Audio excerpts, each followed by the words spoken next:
cordiale et chaleureuse bienvenue à chacune et à chacun de vous à ce moment audiovisuel de connexion, de retrouvailles autour de la parole de Dieu. Là où vous êtes, tel que vous êtes, recevez la paix, la grâce et la joie du Seigneur dans votre cœur et dans votre vie. Je suis très heureux de vous retrouver ce matin, de vous rejoindre depuis notre jardin ici au Locle. Ce matin et aujourd'hui, pour ce 7e dimanche après Pâques, nous serons en chemin et en prière avec le Christ à quelques heures de son arrestation. C'est le 11e dimanche sans célébration communautaire. Le Covid-19 nous a transformés avec ses multiples révélations. Nous avons été obligés d'être chrétiens autrement, c'est-à-dire sans communauté visible, sans lien physique. Un véritable défi qui nous a transformés énormément, interpellés en nous ouvrant à d'autres manières de faire et de vivre l'Église, c'est-à-dire à distance. Cela nous a permis aussi, quelque part, de revoir nos présupposés. Jeudi dernier, nous avons commémoré l'Ascension. Cette fête semble être la plus négligée de toutes les fêtes chrétiennes, sauf peut-être le long week-end qu'elle nous accorde. Pourtant, c'est lors de cette étonnante disparition que Jésus a été élevé par Dieu sur son trône. C'est la montée en gloire du Christ vers le Père. Cette même gloire est annoncée, elle est révélée, elle est donnée dans cette prière sacerdotale. Avant la lecture de ce texte de l'Évangile, je vous invite à la prière. Dieu notre Père, j'invoque ta présence en chacun de nous. Tu connais nos questions, nos peurs, nos moments de doute et nos désobéissances. Tu vois comment nous nous présentons à toi aujourd'hui, cherchant à te suivre, assoiffés de te rencontrer et désirant être réhabilités et rétablis. Donne-nous de te célébrer et d'entendre ta voix, afin de t'obéir. Amen. La prière sacerdotale dans l'Évangile de Jean au chapitre 17.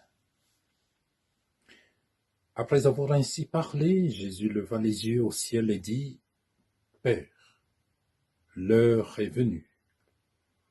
Glorifie ton Fils afin que le Fils te glorifie, selon que tu lui as donné pouvoir sur toute chair, afin qu'il donne la vie éternelle à tous ceux que tu lui as donnés.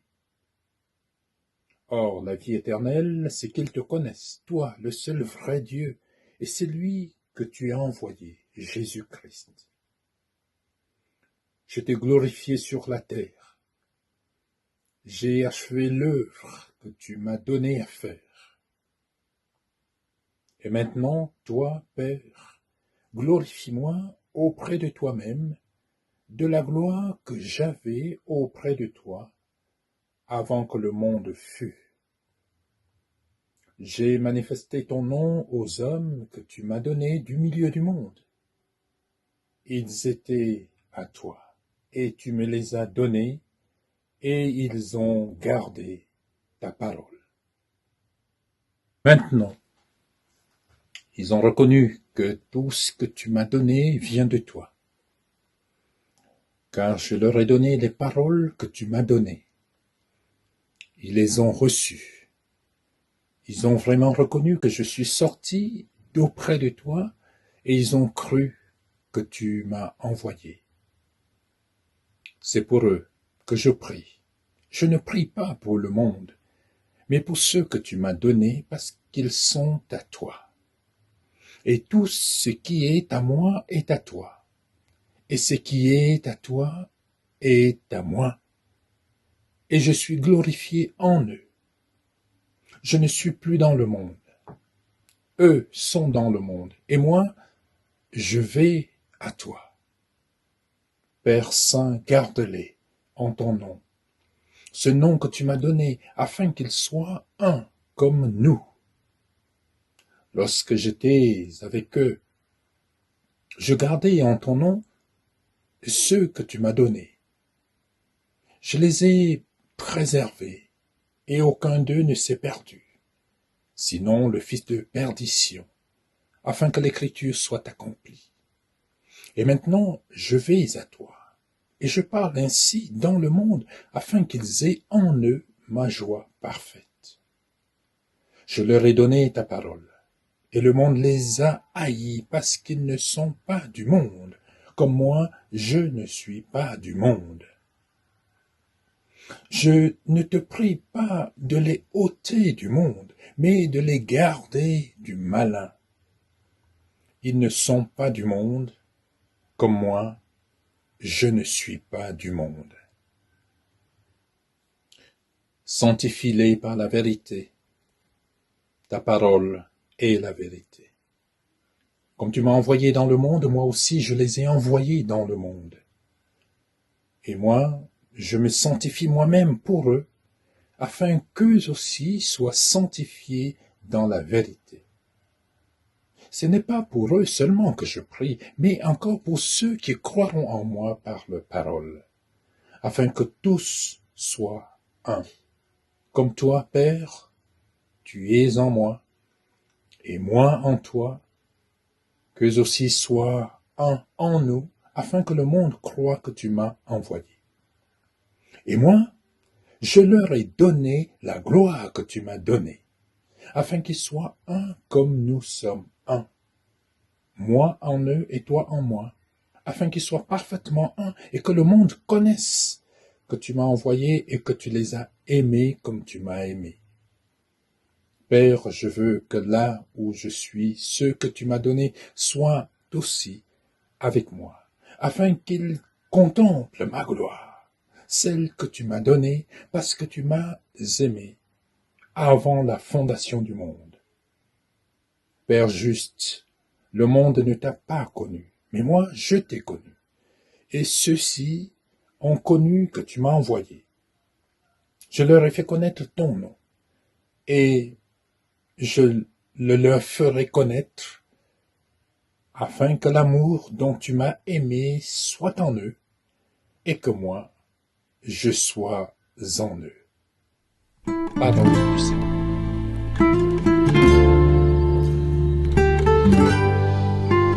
Recevoir et manifester la gloire de Dieu. Au moment où la gloire de notre monde démontre son insuffisance et même sa médiocrité, j'aimerais nous ouvrir aujourd'hui à cette appropriation ou réappropriation de la gloire divine pour la laisser jaillir dans nos vies, dans notre monde et autour de nous.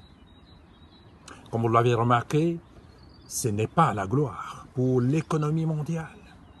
Ce n'est pas la gloire dans nos rapports familiaux. Où est la gloire? Où est la gloire dans notre monde? Où est cette gloire de Dieu dans nos familles, dans nos églises? Comment se manifeste-t-elle? Et même dans ta vie personnelle. Est-ce que nous avons vraiment conscience que le jour où nous avons rencontré le Christ, nous avons reçu la gloire de Dieu? Les femmes et les hommes autour de vous veulent la voir, cette gloire de Dieu. Comment pouvons-nous la leur montrer? C'est parce que la gloire de Dieu se fait absente que plusieurs se découragent et même doutent de l'existence de Dieu. Pourtant, une des choses fondamentales que Jésus déclare vers la fin de cette prière et le don de sa gloire, le don de la gloire. Jésus parle plusieurs fois du don. Le mot « donner » revient plus de 16 fois dans cette prière. Et au verset 22, Jésus va déclarer « Je leur ai donné la gloire que tu m'as donnée ». Une immense richesse pour notre vie chrétienne. Jésus nous a donné sa gloire. En sommes-nous conscients? Cette prière, dite encore universelle, au chapitre 17 de l'Évangile de Jean, est une transition avant l'arrestation. Cette prière résume tout l'Évangile de Jean et marque la fin du ministère de Jésus sur terre et le début de son ministère d'intercession en faveur des croyants. Ici, c'est une pause bienfaisante dans cette vallée où Jésus, levant les yeux, comme ce matin, fait une triple et profonde intercession auprès du Père. Il prie pour lui-même, il prie pour les apôtres, et il prie pour tous les croyants et pour leur unité. Voilà, chers amis, Jésus va bientôt entrer dans une autre dimension de sa vie divine. Et il intercède pour tous. Dans sa prière, il parle plusieurs fois de cette gloire, de la gloire pour lui-même et celle qu'il nous donne en tant que disciples, en tant que croyants. Il y a la gloire à voir, il y a la gloire à donner à Dieu, la gloire à recevoir, mais il y a aussi cette gloire à témoigner. Comment recevoir et manifester la gloire de Dieu dans notre vie au quotidien. Deux termes sont fréquemment employés dans l'Ancien et le Nouveau Testament avec des sens assez différents. Le premier mot, il est en hébreu, kavod. Le mot hébreu kavod signifie littéralement gloire et renvoie à l'ornement, au spectaculaire, ce qui rejoint notre imaginaire, qui traduit la gloire par la splendeur, la richesse, la puissance, la domination politique, militaire, économique. Aussi la gloire, kavod, renvoie à la célébrité, au luxe, au palace, au prestige, au feu d'artifice. Et pour les chrétiens, la gloire rime avec miracle, grandeur, don spectaculaire. Dans mon ministère, j'ai eu la grâce, l'occasion maintes fois de voir cette gloire grandiose de Dieu au travers de l'expérience du Saint-Esprit et lors des prières de guérison pour des amis, pour des frères et sœurs. Mais il y a aussi le mot grec doxa qui rend autrement le sens à donner au terme gloire. Il renvoie ce terme à la réalité permanente de l'ordre de la renommée et de l'honneur. La gloire est éphémère, seule la renommée est durable, entend-on souvent dire. C'est-à-dire, cette gloire est celle qui émane de la profondeur et transparaît même dans la discrétion. Il s'agit de la renommée de Dieu et de son honneur. C'est cette gloire que le Christ a reçue du Père et qu'il a donnée à ses disciples. Et elle est inscrite un peu comme sur notre carte d'identité spirituelle. C'est le rayonnement qui se dégage de sa personne et le met debout pour relever les autres. Comme le disait d'ailleurs ce père de l'Église, Saint Irénée, évêque de Lyon, il disait « La gloire de Dieu, c'est l'homme debout, l'homme auquel le Christ a donné la vie éternelle. » Et cette gloire, que ce soit la gloire kavod ou la gloire doxa, c'est ce que tous ceux qui ont eu une rencontre avec le Seigneur reçoivent et perçoivent. C'est la gloire de la sanctification, la gloire de la résurrection, la gloire de l'ascension et de la présence du Saint-Esprit. Dès lors, nous saisissons, chers amis, la profondeur de cette gloire et ces différentes facettes que Jésus a démontrées pendant son ministère. Devant, par exemple, le lépreux, devant le lépreux qu'il va prendre dans ses bras, devant l'impur, exclu et possédé par le mal, qu'il va accueillir. Jésus va manifester cette gloire, démontrer cette gloire devant la femme samaritaine, méprisée, qui sera réhabilitée. Ou encore on voit Jésus démontrer cette gloire en lavant les pieds de ses disciples, même ceux de celui qui allait le trahir. La gloire de Dieu, chers amis, passe parfois par ce qui semble être une défaite. C'est cette gloire, chers amis, que nos contemporains veulent voir dans notre vie au quotidien. Dieu a en réserve des choses extraordinaires pour chacun de nous. Et il veut que nous puissions expérimenter chaque jour une gloire tout à fait nouvelle et la rendre visible. En effet, la gloire de Dieu est visible dans nos vies quand l'amour est sincère et l'unité manifeste.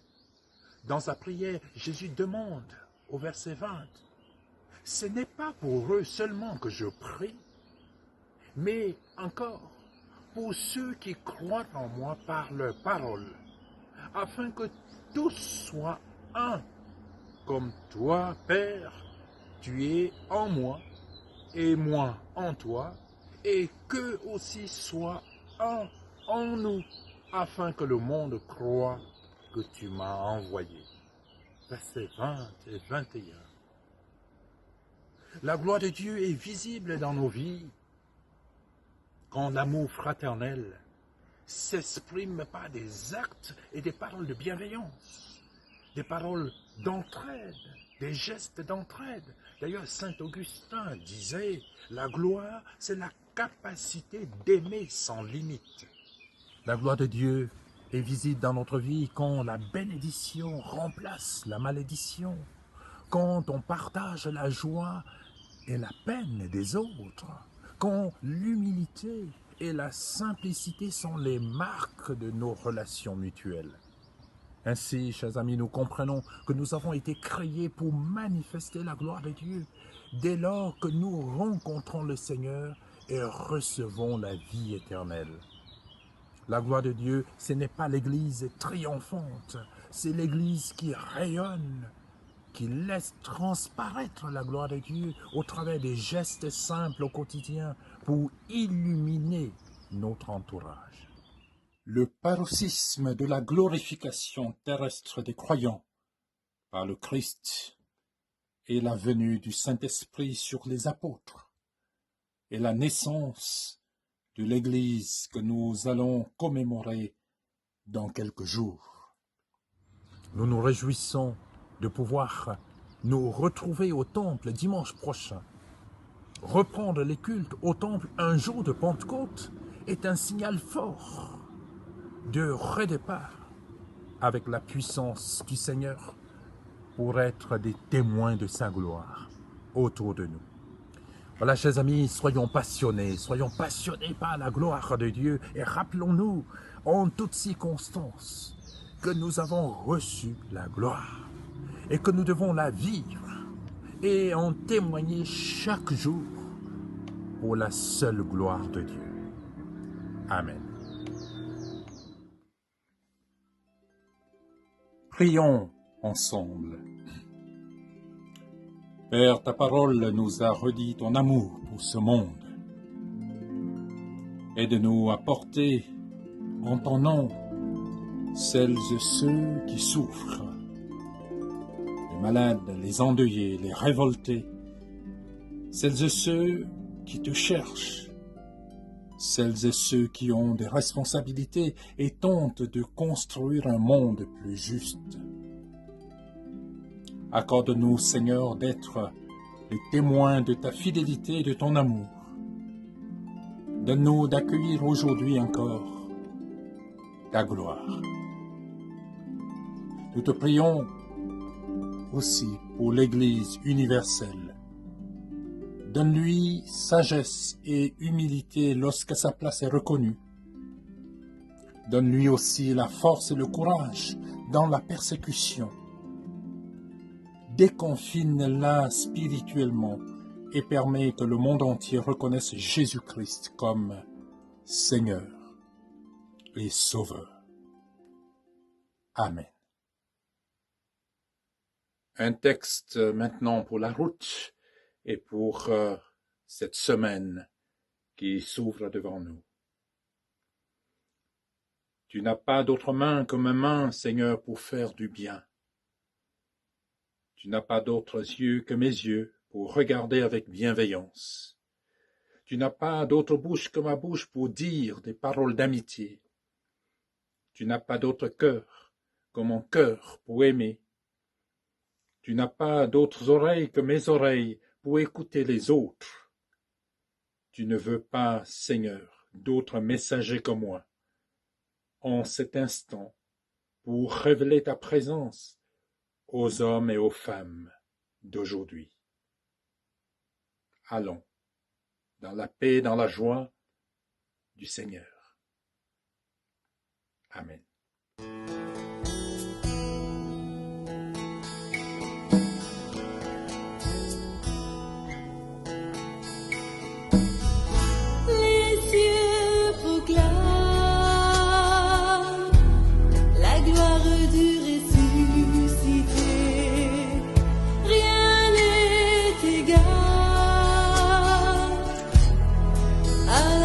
Du Seigneur, à jamais il sera.